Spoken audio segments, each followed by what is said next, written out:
4 రోజుల నుంచి వర్షాలు పడుతున్నట్టు ఊరిస్తూ ఊరిస్తూ అటువైపు ఏమో ఎండలు కాస్తూ ఇటేమో సన్నగా జల్లు పడుకుంటా ఇటేమో అటేమో ప్రకృతి సరిగ్గా సహకరించక ఇటేమో గవర్నమెంట్ సరిగ్గా సహకరించక అన్నదాత చిందులు దొక్కుతున్నాడు సార్.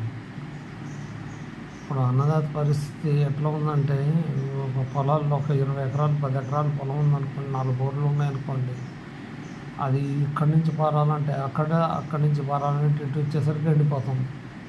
నీళ్ళు అందం నాటేయాలి, నారుమడి పోసి 4 రోజులు అయిపోయాయి. వీళ్ళేమో ఫస్ట్ పంట నీళ్ళు ఇవ్వాలి.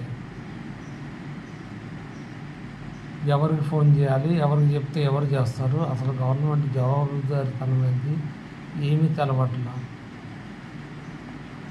అసలు డిఆర్ఎస్ హయాంలో రైతు అనేవాడికి నీళ్ళ సమస్య అనేది ఇప్పుడు ఎరగల. కానీ చేసిన తప్పల్లా అయినా రైతు కరెంట్ ఇవ్వాల్సిన టైము మార్నింగ్ 4 to నైట్ 10 వరకు కరెంటు ఇస్తే ఏ రైతు కన్నా ఉపయోగపడుతుంది. ఇప్పుడు ఏం చేస్తున్నారు, ఇస్తున్నారు పవర్ సాయంకాలం 5 గంటలకు పోతుంది, రాత్రి 12-1 గంటకు వస్తుంది. ఇప్పుడు ఈ సీజన్ కదా, రైతులది నాటేసే సీజన్ కాబట్టి మీరు కనీసం ఒక 3 గంటలు కటింగ్ పెట్టి మిగతా టైం అంతా ఇవ్వచ్చు కదా. ఒక టైము ఈ టైం ఇంత కరెక్ట్ సీజన్ ప్రకారం కరెంట్ ఇవ్వాలి. ఇప్పుడు రైతులందరికీ పనులు ఉంటాయి, ఆ టైంలో ఎక్కువ కరెంట్ ఇవ్వాలి. పనులు లేని టైంలో తక్కువ ఇవ్వండి. ఇప్పుడు ఎలక్ట్రికల్ డిపార్ట్మెంట్ ఇవన్నీ డిపార్ట్మెంట్లు అబ్జర్వ్ చేసేది ఎవరు? గవర్నమెంటే కదా.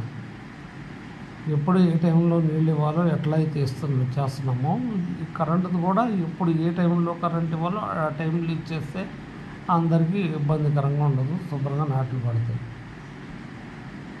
ఇంకోటి ఏంటంటే మీరు ప్రాజెక్టులు ఎన్ని రకాలుగా చేసి కాళేశ్వరం అని అదని ఇదని అన్నీ మొదలు పెడుతుంటారు కదా. నిజాం సాగర్ కెనాలు కానీ ఎక్కడన్నా మరమ్మతులు ఉంటే ఈ ముందు చేసుకోవాలి. ఏది కాలం ఓపెన్ కాకముందు నీళ్ళు లేనప్పుడు ఇవాళ, ఎందుకంటే నీళ్ళు నిలుస్తాయి. పొదుపు అనేటప్పుడు బాగా చేశారు, చెరువుల్లో నీళ్ళు ఉంచటం, అవి చేయటం ఇవి చేయటం.